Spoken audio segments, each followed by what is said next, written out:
we first set foot on Inazuma. So many things have happened since then. Yeah, we've definitely made some progress on our journey. So, where's... Huh? What's up?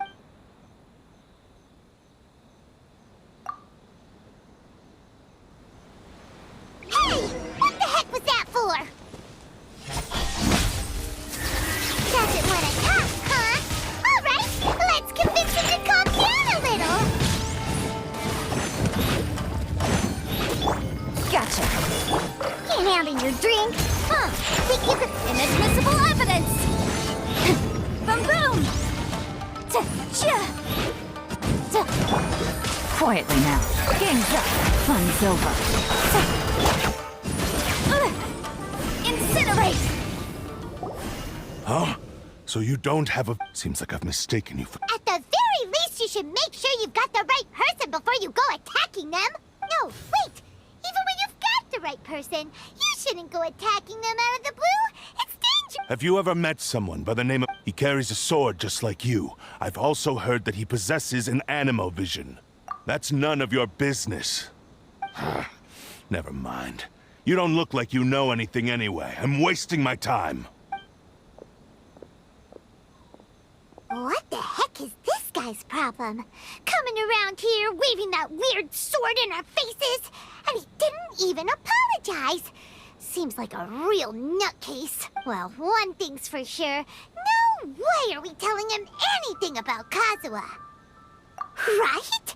Paimon has a feeling, though, that even if this guy gets to challenge Kazuha to a duel, he won't be.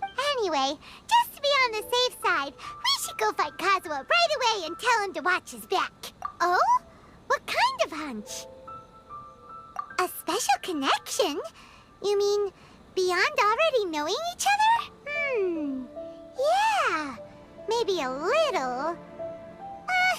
But then again, most people look pretty much the same once they start fighting, so that doesn't really prove anything. Anyway, there's no time to lose. Let's go tell Kazuha so we won't get into any danger. Paimon heard that the Crux fleet is stocking up in Rito at the moment. Let's look for him there.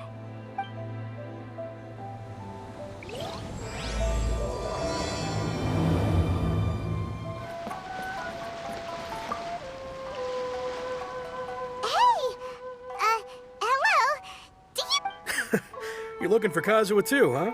Guess he must have done something impressive after all.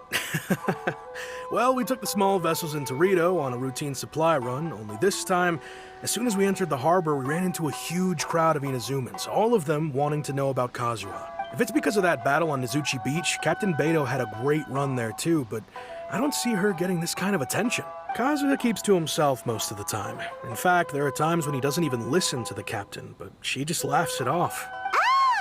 So you still don't know what he did? I've heard bits and pieces. Something about him blocking the Raiden Shogun's Muso no Hitotachi. Is it really as big a deal as everyone's making it out to be?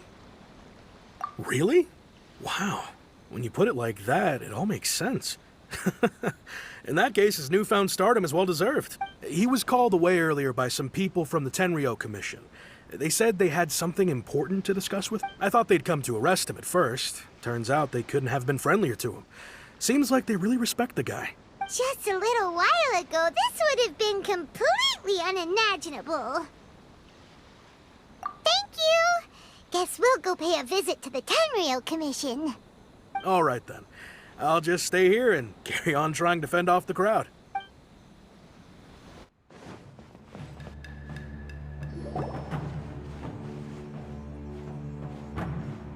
Oh? It's you. Greetings. We were just discussing the repealing of the Vision Hunt Decree. Since you're here, you're very welcome to listen in on the conversation. We invited Mr. Kaidahara here to extend a gesture of goodwill on behalf of the Shogunate. Your hard work has secured for us the agreeable state of affairs that we now enjoy.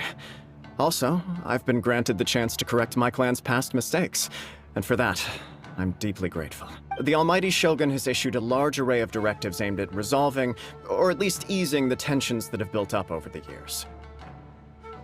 The Tri-Commission has made the recommendation to use this opportunity to restore the honor of the Kaidahara name.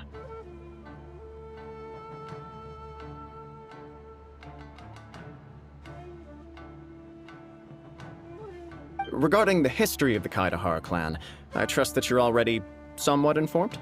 In short, there was once a group of select bladesmiths who served the shogun directly, responsible for upholding and further developing the traditional blade forging arts of the almighty shogun.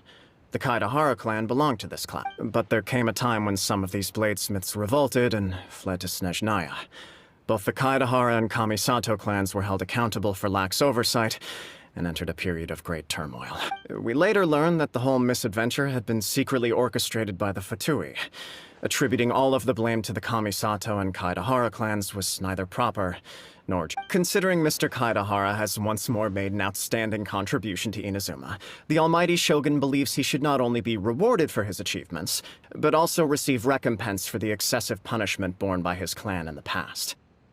In the interest of preventing further harassment of the bladesmith clans by the Fatui, we chose not to publicly release the findings of our investigations into these matters. We trust you can understand why this was necessary. This is a true honor.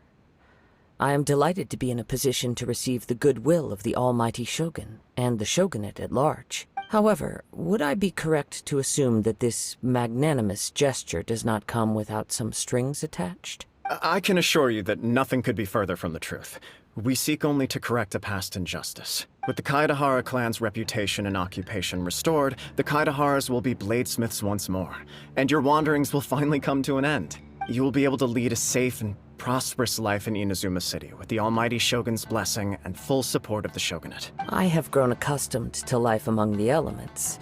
I fear I would no longer feel at home behind the tall walls of a stately abode. Yet my ancestors did indeed take great pride in the name of Kaidahara, and the art of blade making for which it stood. I do have a responsibility to restore their honor. I sense some hesitation in your words. Should you accept this offer, I imagine many of the malicious rumors currently circulating through the populace will disappear. Malicious rumors? All we heard on the way here was so much praise that we almost wondered whether there was another Kaidahara Kazuha in town. Well, to some, the Muso no Hitotachi is something that can never be defeated. They cannot accept the idea that Mr. Kaedahara really parried the Shogun's strike. Also, eyewitnesses saw him using the power of Electro in addition to that of Animo. As a result, the falsehood that Kaedahara Kazuha was using a delusion began to spread. What? But that doesn't make sense. Using a delusion turns you old and frail, and Kazuha still looks fine. That is correct. However, to some people, the idea of a single person wielding two elements at once is a more inconceivable notion still. This is just one of many similar rumors. I am very uncomfortable with being the subject of public discussion, no matter whether it brings suspicion or stardom my way. But perhaps if the Shogunate is willing to publicly support me, this situation will blow over more quickly. This is precisely why I encourage you to give our offer some serious thought. It stands to benefit all of us. Please allow me some time to consider. In fact, let us put this discussion on hold for the moment. Well then, what brings the two of you here? Yikes! We nearly forgot about the most important thing! Why would such a dangerous individual be looking for me? No, this puzzles me as much as it does you. My fighting forms were taught to me by my family, based on techniques originally developed for blade testing. We undergo rigorous training to standardize every motion the blade is put through, so that each can be fairly assessed for Over time, these techniques came to form something of a Kaedahara sword art, focused on blade testing, but with a full repertoire of combat forms. Those forms are quite different from the more practical ones typically used by samurai in battle. All the more reason to watch your back! This guy was a serious nutcase. Indeed. He sounds highly aggressive. Anyone he targets is at risk of serious injury, or worse. In that case, I will send some men out immediately to search for him. Thank you. I must say I am now very curious about this matter, and I will also need some time to consider your offer. I will first join the Traveler in investigating the one who attacked him, then give you a conclusive answer upon my return. Very well. Please stay safe. Come on. Let's go and track down your aggressor.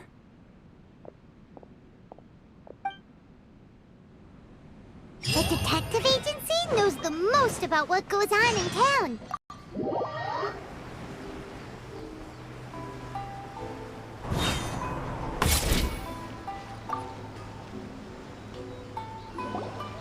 Hey there! We'd like to ask you, do you know if anyone around here has been looking for him? For Kaidahara Kazuha, we mean. Aha! So this is the renowned Mr. Kaidehara. I've heard a lot about you. It is an honor to finally meet you today. You are too kind. We are currently investigating an assault and would appreciate any help you can offer. Oh? You were targeted in an assault? Let me think.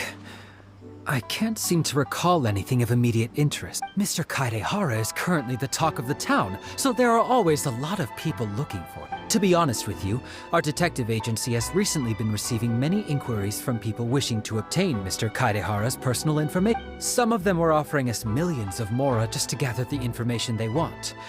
If these were more legitimate commissions, Sango would have snapped them up in an instant. Millions? Of mora? Whoa!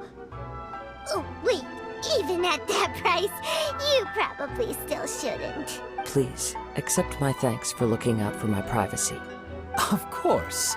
No matter what, we only take on legitimate cases.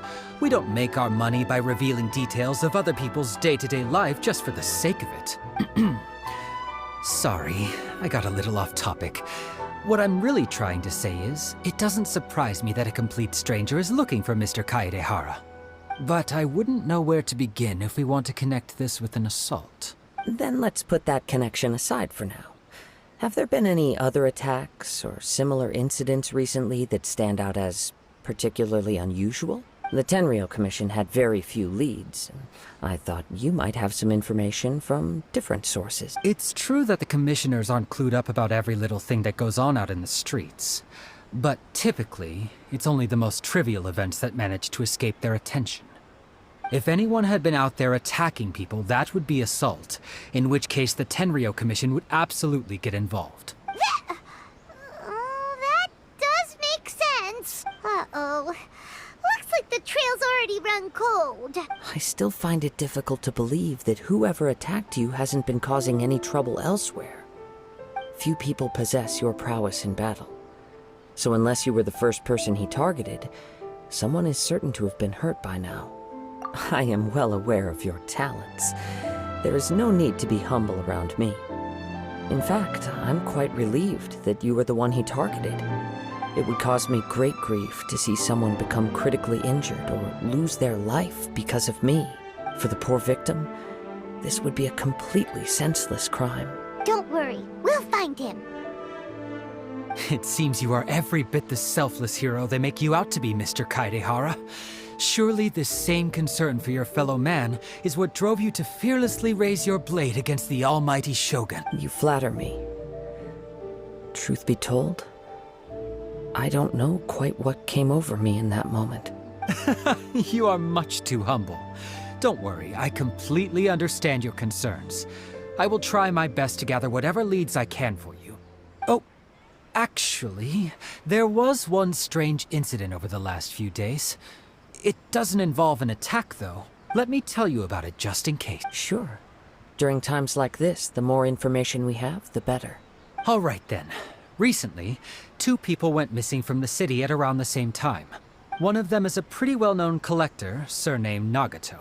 The other, Amenoma Yuya, is a samurai from the Amenoma clan. Amenoma. Now there's a familiar name. Right. Yuya is the nephew of Amenoma Togo, the owner of Amenoma Smithy. 2 grown men going missing at the same time. Their cases are likely connected, but I don't know much in the way of details. I recalled this because Amenoma Yuya is also an accomplished martial artist who is skilled with the blade. Perhaps he is the one you are looking for. Understood, though it seems highly unlikely to me. I neither know this man, nor do I have any idea why he may wish to attack me. Sure, can't hurt. We never know what we might find out along the way. Thank you, Ryuji. We'll start by making some inquiries at the Amenoma Smithy.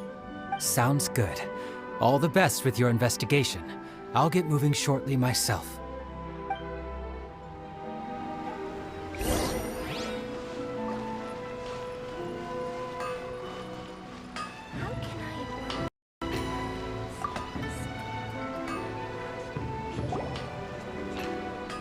Ah, if it isn't Kaedehara Kazuha. Huh? You two know each other? Yes, the Kaedehara and Amenoma clans were both members of the Raiden Gokaden. Historically, there have always been deep links between the two clans. After I returned to Inazuma, I visited Mr. Amenoma to pay my respects. Let me quickly explain. The Raiden Gokaden was the collective term for the 5 most acclaimed bladesmithing arts in Inazuma. The techniques of blade making were personally bequeathed to the Raiden Gokaden by the almighty shogun, and over time, further honed and enhanced by the most talented craftsmen. Unfortunately, a series of events led to the gradual decline of many clans in the bladesmithing trade. Today, only the Amenoma clan has kept its art alive. So sad. It is a great pity indeed. In the old days, we each had our specialties, and just as iron sharpens iron, so too did we learn much from each other. As an example, the Amenoma art strives to emulate the abiding patience and determination of water as it turns stone to sand. There is nothing mystical to our work. There is only practice, day in and day out, until both body and mind have memorized the craft, turning each motion of every technique into an intrinsic part of the blade. As for the art of the Kaedehara clan, I believe it's called the Ishin art. That's right. Ishin art strives for complete harmony between blade and mind from the moment that forging begins. For only a blade thus forged can capture and convey its maker's thoughts and feelings, and eventually become an extension of its wielder's will. Indeed. Most samurai choose their blades, but an Ishin blade chooses its owner. You are, without a doubt, the most worthy wielder of an Ishin blade.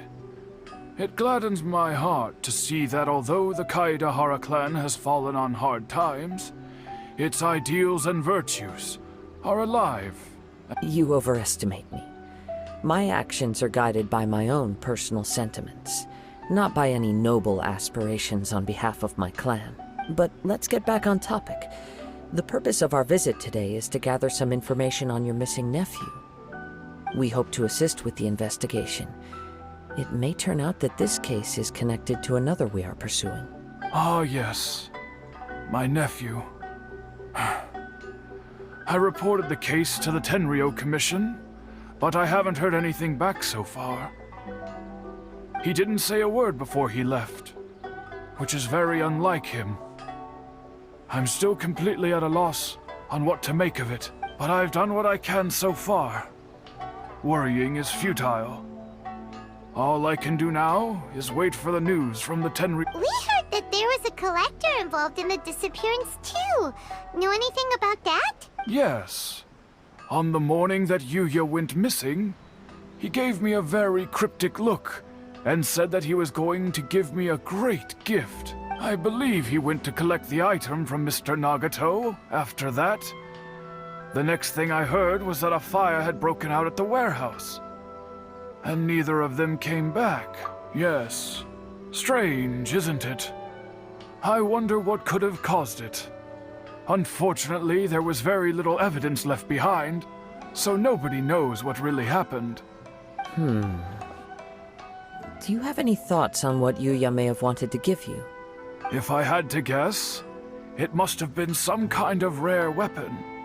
Otherwise, there would have been no reason for him to get my hopes up. He's never been particularly interested in blade forging, but has always had a fondness for blade testing, and can sense even the most minute differences in blade quality.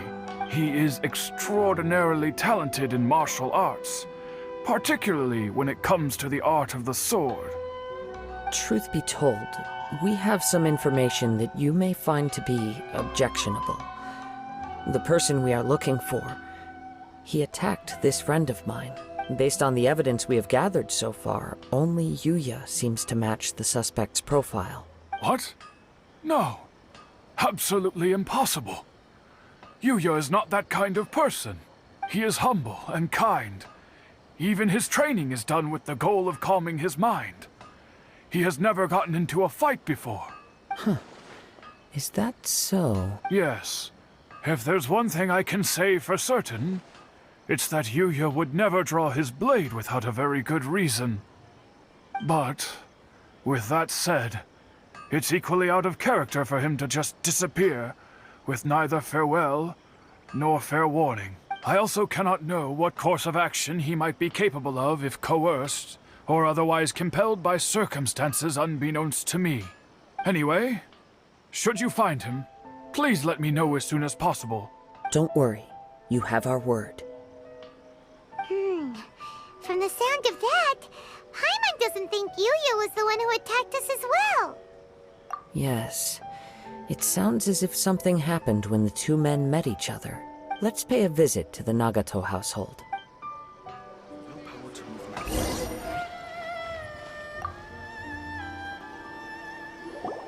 I'm very sorry, but we cannot afford to pay what we owe right now.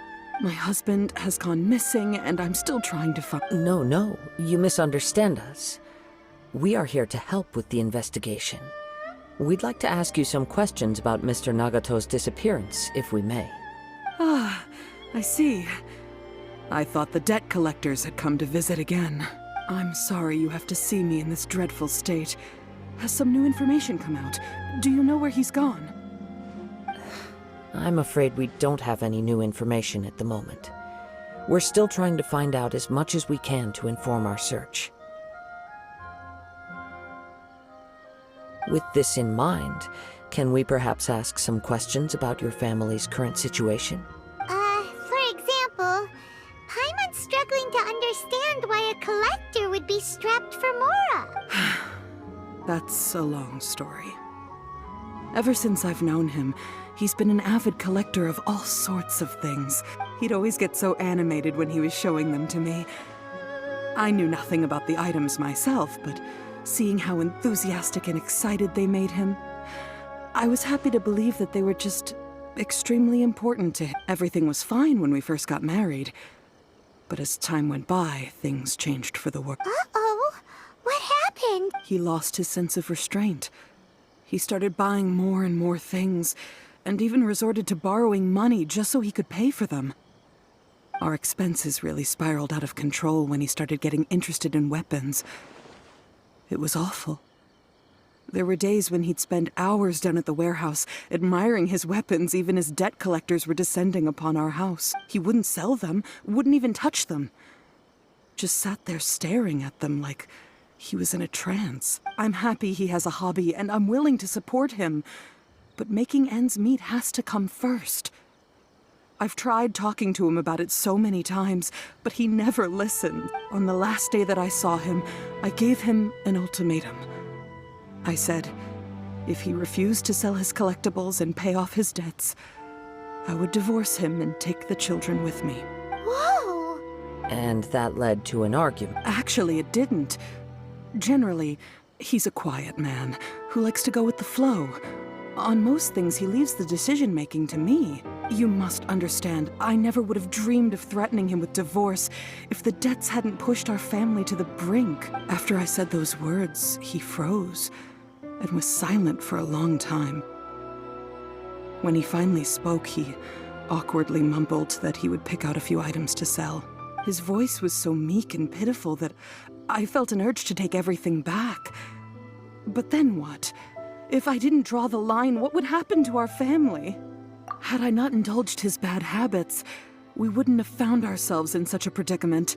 And I also don't know if he had actually come to his senses, or if he was simply angry with me. The next thing I heard was that our warehouse had caught fire, and both he and the buyer had gone missing. I see. I understand. Amenoma Yuya came to purchase a weapon from Mr. Nagato. During the sale, a fire broke out at the warehouse, and both men disappeared. At first, I assumed they must have gotten into an argument over the price. But my husband has never been one to negotiate. He never even haggles when he's out buying groceries, so it's hard to imagine him getting into a fierce argument. Maybe he was feeling the pressure from the debts? I don't know. He just disappeared after the warehouse burned down. Perhaps he's too afraid to come home, now that all his collectibles have been lost in the fire, and he's got no way to pay off our debt. Even though I'm still a little mad at him. We're a family, and I want us to face our family's crisis together. As long as he's willing to turn over a new leaf, I know we can work things out. Please don't get upset. There could be more to this situation than meets the eye. If collecting things is a habit that Mr. Nagato had his whole life, it is quite unusual for this habit to change so drastically over a short period. But the information we gathered from the other side suggests Amenoma Yuya is also a mild-mannered man who would not be likely to start an argument. This situation is getting a little confusing. A little confusing? More like completely mystifying. Let's try a change of scenery and see if we can piece together what we've learned. Rest assured, we'll notify you if we find anything. Thank you so much. I just want him to come home.